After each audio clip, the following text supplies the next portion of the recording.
ಮಜ್ಜಿ ಮಸಾಲ ಎಂತ ಅಡಿಗೆಯ ರುಚಿಯಾಗೋ ರಹಸ್ಯವು 20 ರೂಪಾಯಿ. ಇನ್ನೊಂದು ಪ್ರಭು, ಇದೀಗ ದೇಶವ್ಯಾಪಿ ಪ್ರತಿಭಟನೆ ಆಗ್ತಾ ಇದೆ. ಆಮೇಲೆ ಈ ಪ್ರಕರಣ ಏನಿದೆ ಒಂಥರ ಪೊಲಿಟಿಕಲ್ ಆ್ಯಂಗಲ್ ಅನ್ನ ತೆಗೆದುಕೊಳ್ತಾ ಇತ್ತು. ಬಟ್ CJP ನಾಯಕರ ಜೊತೆ ಇವರು ಕೇಂದ್ರ ಸಚಿವರು ಏನು ಸಭೆಯನ್ನ ಮಾಡಿದ್ರ, ಇದು ಆ ಒಂದು ಪೊಲಿಟಿಕಲ್ ಗೇಮ್ಗೆ ಒಂದು ಕಡಿವಾಣ ಹಾಕ್ತಾ ಅಂತ? ಖಂಡಿತ ಮಲ್ಲಿಕಾರ್ಜುನ್, ಯಾಕಂತ ಹೇಳಿದ್ರೆ ನೋಡಿ, ಆರಂಭದಲ್ಲಿ CJP ಪಾರ್ಟಿ ಏನಿದೆ ದೆಹಲಿಯಲ್ಲಿ ಬೇರೆ ಬೇರೆ ವಿಚಾರಕ್ಕೋಸ್ಕರ ಪ್ರತಿಭಟನೆ ಮಾಡಲಿಕ್ಕೆ ಶುರು ಮಾಡಿದ್ರು. ಅವರಿಗೆ ಸಾಕಷ್ಟು ಅವಮಾನ ಮಾಡುವಂಥ ಪ್ರಯತ್ನಗಳು ಕೂಡ ಆಯಿತು. ಸೋಷಿಯಲ್ ಮೀಡಿಯಾದಲ್ಲೂ ಕೂಡ ಅವರ ಕಾಲೆಳೆಯುವಂಥ ಕೆಲಸಗಳು ಕೂಡ ಆಗ್ತಾ ಇತ್ತು.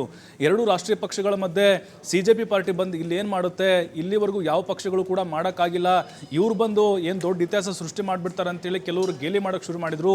ಆದರೆ ದೀಪ್ಗೆ ಹಿಂಜರಿಲಿಲ್ಲ, ಅವ್ರ ಮೇಲೆ ಮಸಿ ಬಳಿಯುವಂಥ ಪ್ರಯತ್ನವನ್ನು ಕೂಡ ಮಾಡಿದರು, ಅವ್ರನ್ನ ಬೆದರಿಸುವಂಥ ಪ್ರಯತ್ನ ಮಾಡಿದರು, ಅವ್ರ ಮೇಲೆ ಕಲ್ಲು ಹೊಡೆಯುವಂಥ ಪ್ರಯತ್ನವನ್ನು ಕೂಡ ಮಾಡಿದರು. ಅದ್ಯಾವುದಕ್ಕೂ ಕೂಡ ಅವರು ಜಗ್ಲಿಲ್ಲ ಬಗ್ಲಿಲ್ಲ. ನಮ್ಮ ಹೋರಾಟ ಕೇಂದ್ರ ಸರ್ಕಾರದ ವಿರುದ್ಧ ಅನ್ನೋದಕ್ಕಿಂತ ಇಲ್ಲಿ ಏನು ವಿದ್ಯಾರ್ಥಿಗಳಿಗೆ ಅನ್ಯಾಯ ಆಗಿದೆ ಅದರ ವಿರುದ್ಧವಾಗಿ ನಾವು ಹೋರಾಟ ಮಾಡ್ತಿದ್ದೀವಿ, ಅವರಿಗೆ ನ್ಯಾಯ ಸಿಗುವಂಥ ಒಂದು ಪ್ರಯತ್ನ ಆಗಬೇಕು ಅಂತೇಳಿ. ನೋಡಿ, ಇದರಲ್ಲೇ ಕಾಂಗ್ರೆಸ್ನವರು ಬಂದರು, ರಾಹುಲ್ ಗಾಂಧಿ ಅವರು ಕೂಡ ಇದರಲ್ಲೇ ಬೇಳೆ ಬೇಯಿಸ್ಕೊಳ್ಬೇಕು, ಜಿರಳೆ ಪಾಟೀಲ್ ಜೊತೆಗೆ ನಾವು ಗುರುತಿಸ್ಕೊಂಡ್ರೆ ನಮ್ಮ ಮೈಲೇಜ್ ಜಾಸ್ತಿ ಆಗುತ್ತೆ ಅಂತೇಳಿ ಅವರು ಬಂದರು.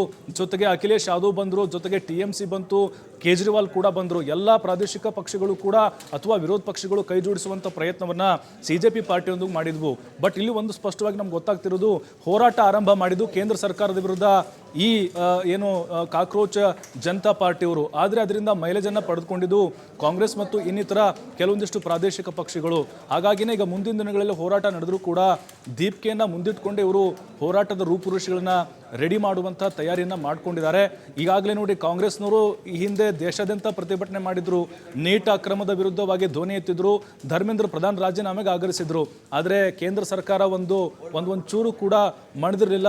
ಯಾವಾಗ ದೊಡ್ಡ ಮಟ್ಟದಲ್ಲಿ ವಿದ್ಯಾರ್ಥಿಗಳ ಒಂದು ಶಕ್ತಿ ದೆಹಲಿಗೆ ಹರಿದು ಬಂತು, ಆಗ ಕೇಂದ್ರ ಸರ್ಕಾರ ಮಣಿಯೋಕೆ ಪ್ರಯತ್ನ ಪಡ್ತು ಅಂತ ಹೇಳ್ಬೋದು. ಹಾಗಾಗಿನೇ ಈಗ ಸಹಜವಾಗಿ ನೀವು ಹೇಳಿದಾಗೆ ಇದು ರಾಜಕೀಯ ಸ್ವರೂಪವನ್ನು ಪಡೆದುಕೊಂಡಿದ್ದಂತೂ ನಿಜ. ಬಟ್ ಇಲ್ಲಿ ಜಿರಳೆ ಪಾರ್ಟಿಯವರಿಗೆ ಇದೆಲ್ಲವೂ ಕೂಡ ಕೈಯಿಟ್ಟು ಸಲ್ಲಬೇಕು. ಏನಾದರೂ ಪ್ರಧಾನವರು ರಾಜೀನಾಮೆ ಕೊಟ್ಟಿದ್ದೆ ಆದರೆ ಮಲ್ಲಿಕಾರ್ಜುನ್. ಓಕೆ, ಮತ್ತೆ ಸಂಪರ್ಕ ಮಾಡ್ತೀನಿ ಪ್ರಭು. ರಾಜ್ಯಸಭೆಯಲ್ಲಿ ನೀಟ್ ಪರೀಕ್ಷೆ ಬಗ್ಗೆ ಭಾರಿ ಗದ್ದಲ ಆಗಿದೆ. ರಾಜ್ಯಸಭಾ ಕಲಾಪವನ್ನು ಸೋಮವಾರಕ್ಕೆ ಮುಂದೂಡಿಕೆ ಮಾಡಲಾಗಿದೆ. ರಾಜ್ಯಸಭೆಯಲ್ಲಿ ಮತ್ತೆ ನೀಟ್ ಪರೀಕ್ಷೆ ಬಗ್ಗೆ ಭಾರಿ ಗದ್ದಲ ಕೋಲಾಹಲ ಉಂಟಾಗಿದೆ. ರಾಜ್ಯಸಭೆ ಕಲಾಪಗಳನ್ನು ಸೋಮವಾರಕ್ಕೆ ಮುಂದೂಡಿಕೆ ಮಾಡಲಾಗಿದೆ. ಯಾವಾಗ ಕಲಾಪ ಸ್ಟಾರ್ಟ್ ಆಯಿತು, ಅಧಿವೇಶನ ಸ್ಟಾರ್ಟ್ ಆಯಿತು, ಅವತ್ತಿನಿಂದಲೂ ಕೂಡ ಈ ನೀಟ್ ಪರೀಕ್ಷೆ ಬಗ್ಗೆ ಭಾರಿ ಗದ್ದಲ ಉಂಟಾಗ್ತಾ ಇದೆ. ಕಲಾಪಗಳು ಮುಂದೂಡಿಕೆ ಆಗ್ತಾನೆ ಇದೆ. ಇನ್ನು ಪ್ರಶ್ನೆ ಪತ್ರ ಸೋರಿಕೆ ಹೊಸ ಕಾನೂನನ್ನು ರಚಿಸೋದಕ್ಕೆ ಸಂಪುಟ ಸಮ್ಮತಿಯನ್ನ ಕೊಟ್ಟಿದೆ. ಸೋಮವಾರವೇ ಮಂಡನೆ ಆಗುತ್ತೆ ಹೊಸ ಮಸೂದೆ. 10 ವರ್ಷ ಜೈಲು ಶಿಕ್ಷೆ, 10 ಕೋಟಿ ರೂಪಾಯಿ ದಂಡವನ್ನು ವಿಧಿಸೋದಕ್ಕೆ ನಿರ್ಧಾರವನ್ನು ಮಾಡಲಾಗಿದೆ. 3 ತಿಂಗಳಲ್ಲಿ ವಿಚಾರಣೆ ಮುಗಿಸೋದಕ್ಕೆ ಗಡುವನ್ನು ಕೊಡಲಾಗಿದೆ. ವಿಶೇಷ ನ್ಯಾಯಾಲಯ ರಚನೆಗೆ ಸಂಪುಟದಲ್ಲಿ ಒಪ್ಪಿಗೆಯನ್ನ ಕೊಡಲಾಗಿದೆ.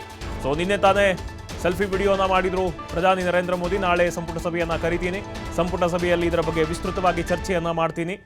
ಸಂಪುಟ ಸಭೆಯಲ್ಲಿ ಎಲ್ಲರ ಒಂದು ಅಭಿಪ್ರಾಯವನ್ನು ತೆಗೆದುಕೊಂಡು ಒಂದು ಕಾನೂನನ್ನು ರಚಿಸೋದಕ್ಕೆ ನಾನು ಪ್ರಯತ್ನ ಮಾಡ್ತೀನಿ ಅಂತ ಹೇಳಿದರು.